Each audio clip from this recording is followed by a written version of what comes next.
Coming up today on Locked On at Texas Tech, still searching for a successful Red Raider road recipe under Joey McGuire. Could Tahj Time in Morgantown, West Virginia lend a hand in that effort? We get into all of the above. And also with non-conference action over, what is it about Texas Tech we think we feel best about? You are Locked On Texas Tech, your daily podcast on the Texas Tech Red Raiders, part of the Locked On Podcast Network, your team every day. We're going to start this thing off right. Raider!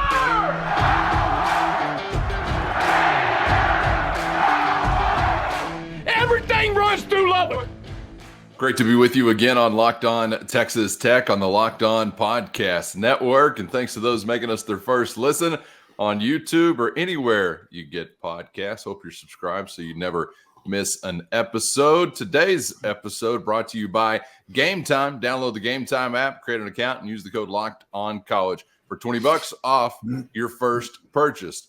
With the only Chris Level, I'm Casey Callan. And Chris, great to be back with you, my man, and looking ahead to another road trip for Joey McGuire and the Red Raiders. Has not been kind to Texas Tech within the McGuire era. You finished a little bit stronger last year than you started, but of course this season have already been on the road once, and it didn't go well from Laramie, Wyoming. So going to get to something from Coach McGuire on that, including maybe some help from an unexpected angle. Also later on in the show, want to get to some thoughts on Tahj Brooks, who had a big day Saturday against Tarleton State. Could we see it again against the Mountaineers? Could be key, obviously, in a tough road contest. And also as we open up Big 12 play, we'll get to some non-conference thoughts as now that dust has settled as to maybe what we like the most heading into Big 12 action. But first, Chris, let's get back to that challenge of leaving the friendly confines of Jones Stadium, hitting the road, and thoughts on that from Tech head coach Joey McGuire. I actually texted Coach McCaslin this morning. I sent him a slide of one of the PowerPoints I used yesterday with the players. It's the first time I've used this with this group. It's talking about playing on the road, and it comes from Larry Brown.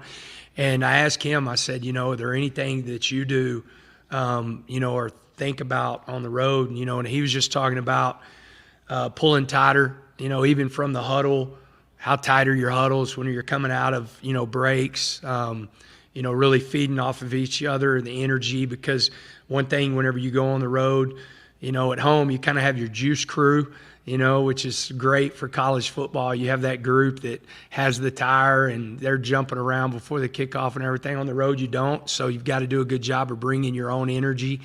It's something we're going to talk about, and it's an environment that is going to be a lot of fun to play in if you're a college football player and a fan, because they are fanatics, whenever you're talking about their fan base. You got to play well, Whenever we played well against Iowa State, we were able to kind of quiet the crowd. And so you got to play well early to hopefully quiet the crowd a little bit and not let them have the momentum. Yeah, that's sometimes it's about when you play people, and it's not where you play them. It's just the way that it falls and kind of what's going on at the time. I think because the result of last week's game with West Virginia and Pitt, you're going into a loud, raucous, where it could have been really, I don't want to say polar opposite, but it's stark difference in what it could have been had they lost that game. Because I don't think at that point it's full. I think that they're ready to kind of boo the Mountaineers and Neil Brown at the first sign of adversity or that it's not going well.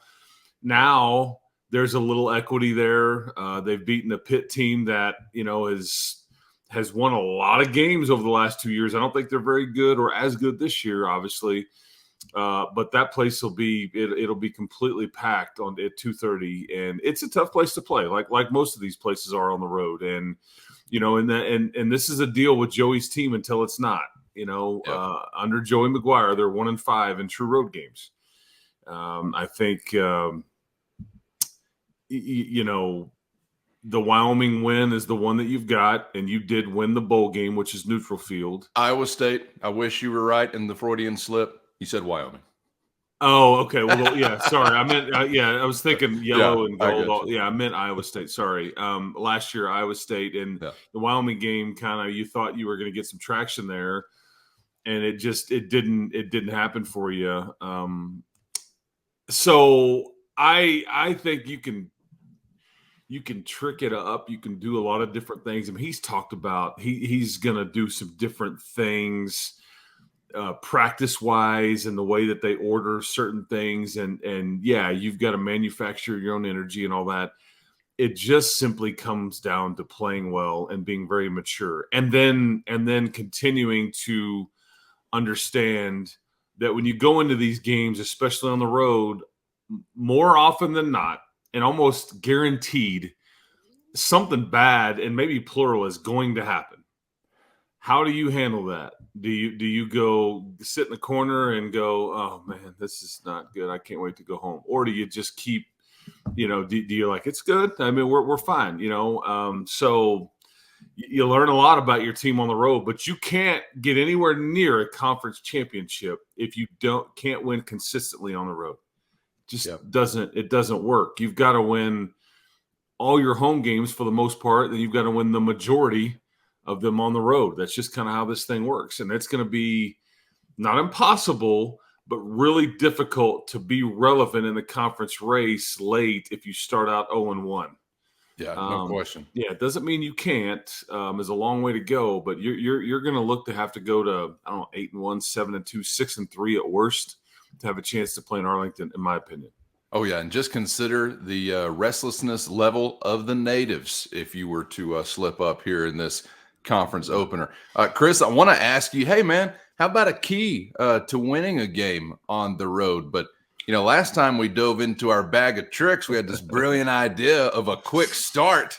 Well, that didn't work out, so I don't know if we want to go back there. Done it. Got it. Yeah, exactly. Absolutely. That was the opposite of what we saw last year. You talked about that heading to Wyoming. Hey, you rarely or never got off to a quick start, so that's one thing you'd like to do. You did it, and then you didn't capitalize on it. So where do we begin with the blueprint for this one? Well, that is typically going to be, I mean, I would still always take a fast start. The thing that concerns me about this game in particular is this is clearly a thing with West Virginia. I mean, you've had their number. There's one player on their entire roster that has been a part or that was on the West Virginia roster that's beaten Texas Tech.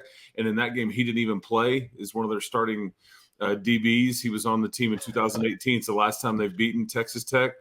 It's clearly a thing. And Neil's talked about this is easy for us to move past the Pitt game because we worked on Texas Tech this summer. We worked on we everybody knows we have not beat them. They've had our number, and it was 48-10 in Lubbock last year. 48-10. That was one of the bigger parties of the season. Just a fun day. Yeah, and I thought so specifically to this one, I think they're going to start their backup quarterback, although he was a very highly recruited guy. Actually went to the same high school as Tyler Shuck in Arizona, ironically. Didn't start there, but finished high school there, Nico Marchio. And he was a highly recruited guy, just not a ton of experience. But they're all about their run game, man. And they're all about, they have a very good offensive line. This will they have an NFL guy at center and Zach Frazier, who was a preseason All-American, first team All Big 12 guy. I think their tackles are really good. Guards, I don't know, but their tackles kind of show up. But their offensive line, and they just it's bully ball, man. So that's the thing. And I think Tim DeRuyter even said it this week. It's gonna not a lot of secrets here. Going to be kind of mano-a-mano. That'll kind of tell the tale. If you can stop their run game, you're going to have a good chance. And you can't give them anything. It's the old adage, the whole turnover thing. But, I mean, stopping the run and taking care of the ball, those are the two simplest. We'll as we go later on in the week, we can get into really specific keys. But the blanket statement right there on how to win this one, because this is going to be kind of a fist fight and an ugly game, but that's what West Virginia kind of wants. That's what they got last week, and they were able to outlast Pitt, and that's what they're going to try to do again this weekend. And now let's talk about me as a Texas Tech fan. Am I insane to want that kind of game?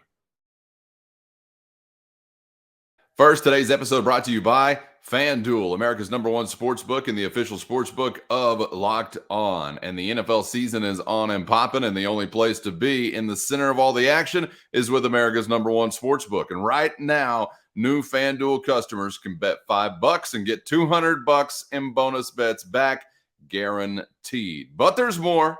All customers, new or old, who bet $5 are going to get $100 off NFL Sunday Ticket from YouTube and YouTube TV. Translation: right now is the best time to join FanDuel by downloading their safe, secure, and easy-to-use app where you can bet on anything and everything. And when you're a winner, you're always paid instantly with FanDuel. So visit FanDuel.com/lockedon. That's FanDuel.com/lockedon and take advantage of their NFL kickoff offer that you can't afford to miss. From FanDuel, official partner of the NFL. Let's talk about me as a Texas Tech fan. Am I insane to want that kind of game? Because, Chris, I kind of feel like black and blue, muddy it up, and we might as well just get to that dirty four, as referenced by Tech head coach Joey McGuire, because I want to turn to the Red Raiders' own ground game. We've heard, West Virginia's going to run it, and they're going to try to run it again. And if you stop them or they get yards, doesn't matter. They're going to try to run it again after that. And to me, I don't know how well they're going to do it, obviously, so if they just do it really well over and over and over, it's not going to be good for Texas Tech. But to me, given what Tech has been offensively, which is very limited, I'm kind of anxious to see that, because I almost feel like that could be to some advantage, in that I would believe West Virginia offensively doesn't really have like some quick strike firepower or whatever to extend a margin, well beyond being able to get back in the ball game. So I'm somewhat anxious to see this play out that way, because I think it could be good for Texas Tech. But the only way it can be good for Texas Tech is if it's Tahj Time again in West Virginia. We saw a career day for him against Tarleton. Could we see it again? Let's take a listen to head coach Joey McGuire. I think he's one of our best players right now, and we're running the football well. So I definitely think you've got to continue that. I mean, he's hot, he's healthy, he feels great, he's got a lot of confidence.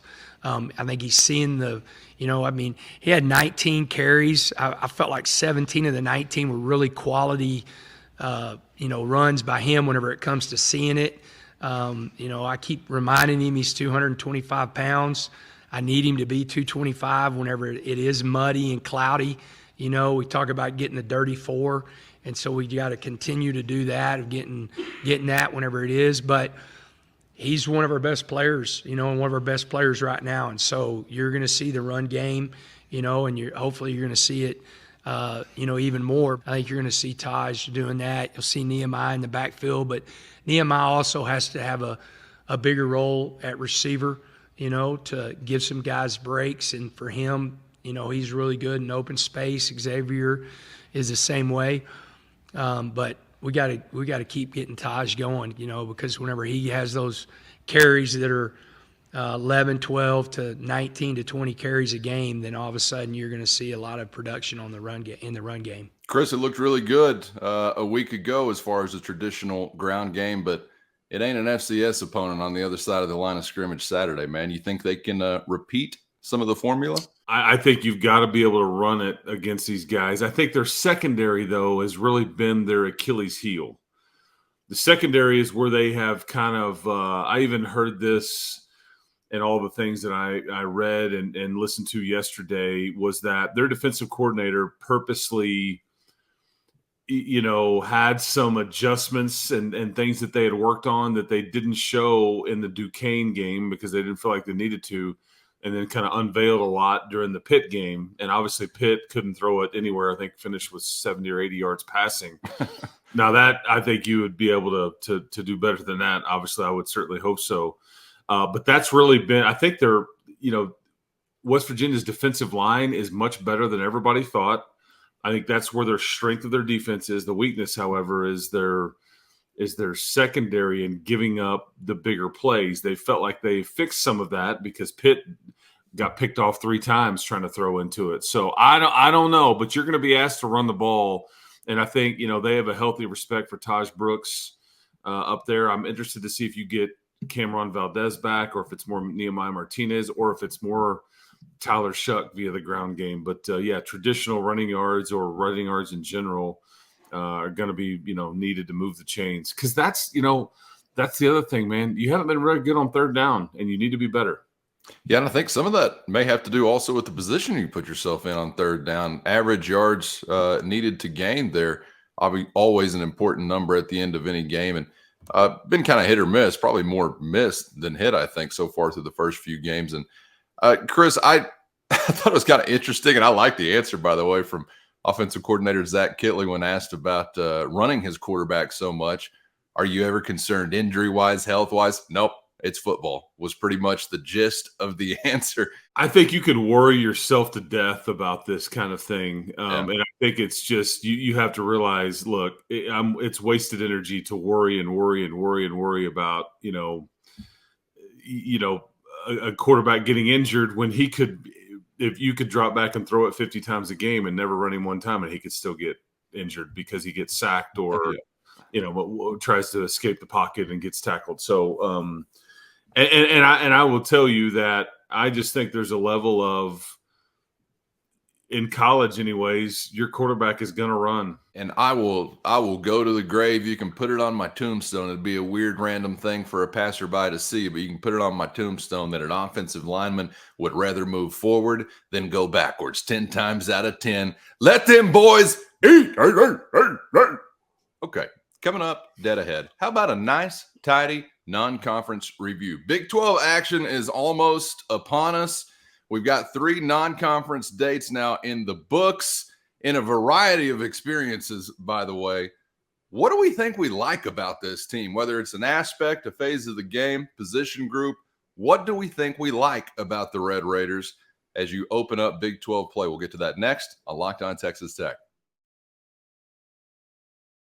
First, today's episode brought to you by Gametime. And buying tickets to your favorite event shouldn't be a stress-inducing experience, but if you've ever done it, you know it can be, especially last minute. But not with Gametime. Gametime is the fastest and easiest way to buy tickets for sports, concerts, and much, much more. Not just fast, secure, and easy to use, but you're also going to find unbeatable deals on last-minute tickets. And with their best price guarantee, you can stop stressing and start pre-gaming. Download the Gametime app today and rest easy with the Gametime guarantee, knowing you're always going to get the best prices, and you can have them in a flash delivered straight to your phone. Snag tickets without the stress with Gametime, and just download the Gametime app today, create an account, and use the code LOCKEDONCollege for $20 off your first purchase. Terms do apply. Again, create an account and use the promo code LOCKEDONCollege for $20 off. Download the Gametime app today for last-minute tickets and the lowest price. Guaranteed.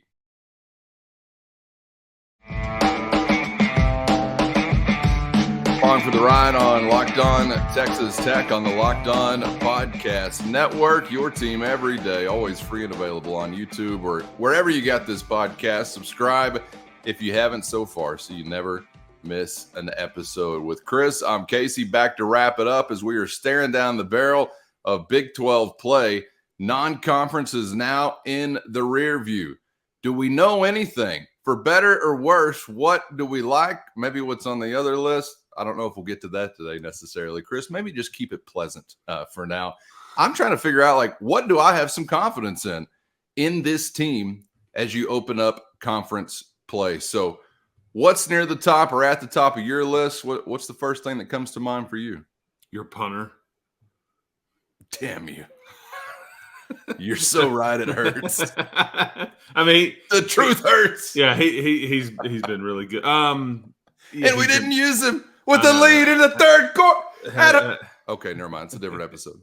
Yeah, I haven't used him much. Sexiest punter in the country, Steve. Yeah, that's right. But and all kidding aside, I bet in a game like this, the kind of style of game that you may be in on Saturday, he will be worth using on occasion. So we'll see.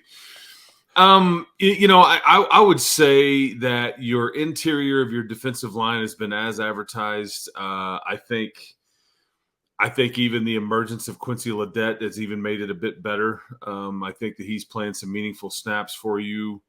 And I think Tony and Jalen, while they haven't just overwhelmed and we've called their name a ton. They've been just solid to better than that, if that makes sense. And then the only other thing, and I can't really say position, it's more individual. It's one of the guys we just talked about, actually. It's Tahj Brooks.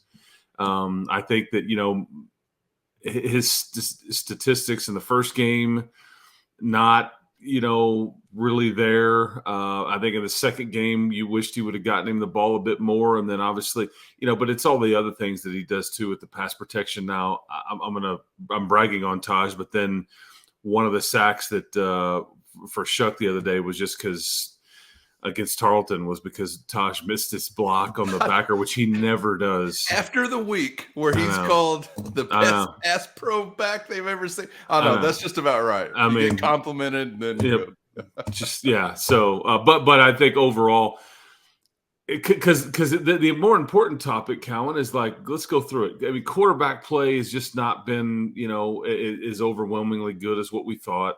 Bad sometimes. I think it's been okay. It needs to be better.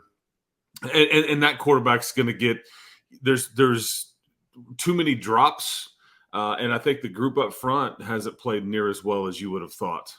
And so some of that, allows the quarterback to not be as efficient. And obviously with the quarterback play, the turnovers. But I think the O-line has been a work in progress. I think it's gotten better, but it's not to where you want it to be. You'll learn a lot this weekend. I think you go run the ball for 150, 200 yards against West Virginia, and I think that you may come out of there going, okay, they're just kind of steadily getting better. I think wide receivers have maybe been, dare I say, one of the biggest disappointments on the team. Way too many drops. I think you'll hear just a lot of just kind of missed assignments and like a lot of miscommunication on okay, I ran the wrong route, or man, I thought you had checked to a pass play and I'm out here, or I thought you checked to a run play and I'm out here run blocking. There's just a lot of, I don't know, not been great, and the drops have been the most frustrating thing to me. Because for Shuck on Saturday, for example, I think Tahj missed one right out of the backfield, an easy catch, and then Miles missed two that he's got his hands on, both of them. They would have been tougher catches, but he's got his hands on both. And so I don't know. The wide receiver group has just not been near as what I was hoping for. And then Loic Fungi is just non-existent right now. Yeah. I think defensive back-wise, I think that's where you maybe have a conversation about where you've been pretty good. So that's like in a tier because you've started to take it away a little bit. You gave up the one big play versus Oregon, but other than that, you've kind of limited things. And I think Malik and Rabbit, and Rabbit's playing maybe one of the best on the team of anybody, regardless of position. But I think your secondary, I would say, and so it's all kidding aside, but it's punter, it's Tahj, and it's your defensive line, and it's your secondary. Those have been the bright spots to this point. Linebackers still very much a work in progress, as are your pressure, your edge guys. I think are very much a work in progress. Yeah, I don't really. There's nothing offensively I can point to. The quarterback play has been worse than expected. The wide receivers have not made any visible progress from a season ago, and that's the same talking point with the offensive line. I'm not really seeing across the board any kind of visible progress from a season ago. You've held your own in some instances, but are you here to hold your own? I don't think so. I thought you were here to contend for something serious in the league this year. So I want to say, yeah, Tahj Brooks, but do you even have the willingness to use him in real games? That wasn't a real game last week. Do you have the willingness? Yeah. Tahj Brooks, a focal point whenever it's real fur flying? The early returns would say no. You have to go defensive, I think. And the punter mentioned, I just feel like it's a cruel prank on me because the most frustrating point of the year to me so far is the time you didn't use him. But nonetheless, that's a different episode. I think you have to go defensive, Chris. And yeah, the interior of that defensive front is where I would start the conversation. I do like the back end, as you pointed to the coverage as well. And I again, just can't get past the fact that there were some big plays made in that Oregon game, even though statistically, again, at the end of the day, it wasn't all that pretty. But thought you held your own against what was the biggest test, obviously, so far of the year. But I can't even touch the offense right now as far as feeling good about anything there. And really, in a very, kind of humbling way, I'm not sure that I like much of anything that we got going on right now. We're going to find out if the thing that I'm most confident in, and it sounds like we're mostly in agreement here, that defensive front and maybe your rush defense is actually worth anything in just a few days. So we'll figure that out here coming up against West Virginia, because that's what they're going to do, and then do it time and time again. I hope that's not too bleak for you early today on a Tuesday. Let us know what you think in the YouTube comments. What are we missing? What are we hitting? Where do you agree? Where do you disagree? But that's kind of the lay of the land when you're sitting here at 1-2, right? With some, borderline excruciating ways that you lost the other two. Yeah, and I thought the offense actually played. It's hard to separate the two, but I thought the offense played actually really well against Oregon. But the turnovers is what just kills you. Like you're in scoring position, and then you with the giveaways, and then you come away with no points. But I thought you were pretty good in that game. I thought really in all aspects, and I know it wasn't traditional running. I don't get it caught up into that as much. Just as long as you got some rushing yards, and you can run the football, I'm okay with it. And 4 yards is 4 yards. Yeah, exactly, exactly. Yeah. And you know what? Here's the weird part. Look, we go back because it says on the screen non-conference review. You're 1-2, and yet it feels so different than your non-conference last year. And what's funny is you beat Murray State, so that's the Tarleton game. You lose the NC State game, which is the Oregon game, your Power 5 game. It was the Houston game that's the swing game here. Yeah. And you really shouldn't have beat Houston last year, if we're being honest. You converted a 4th and 17. I mean, a 4th and 17. Do you know what the football odds and the win probabilities and all that when you have to, convert a 4th and 17? But you win it in overtime, and so you go 2-1. And I think we would all agree that the equivalent of that same game this year being at Wyoming on paper, much, much different. But that's the difference right now in your seasons, last year to this year, as far as the non-conference goes. Yeah. I think people have probably forgotten about that you barely got out of there with that win over Houston. It was at home, mind you, and it was a non-conference game, obviously. But that 4th and I think that's right. I think it was 4th and 17 that you converted. Yeah, I think you're right. And barely prayers answered. But that's kind of the difference right now. And I don't know if last year, if you felt, if we're talking about this same thing across the board, if you just kind of came away going, what do I feel really good about? I don't know if you would have said much different. I think it would have been a very similar combo. I agree. Defensively oriented and just hoping against hope for some other things. And at that point, quarterback was very much in question because Donovan was starting. And you were doing some different things because of the injury to Shuck. And so anyway, we'd already lost one, and I'm already thinking about a pick 6 in Raleigh. A big play that was, we were exactly just about in the same quicksand this time of year ago, except that home win and doing it in such dramatic fashion.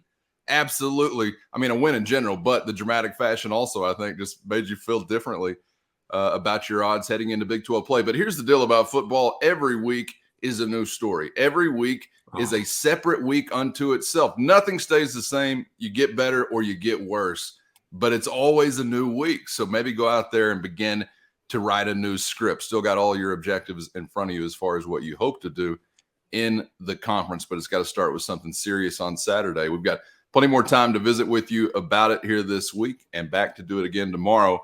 Looking forward to it, Chris. Thanks for the time as always.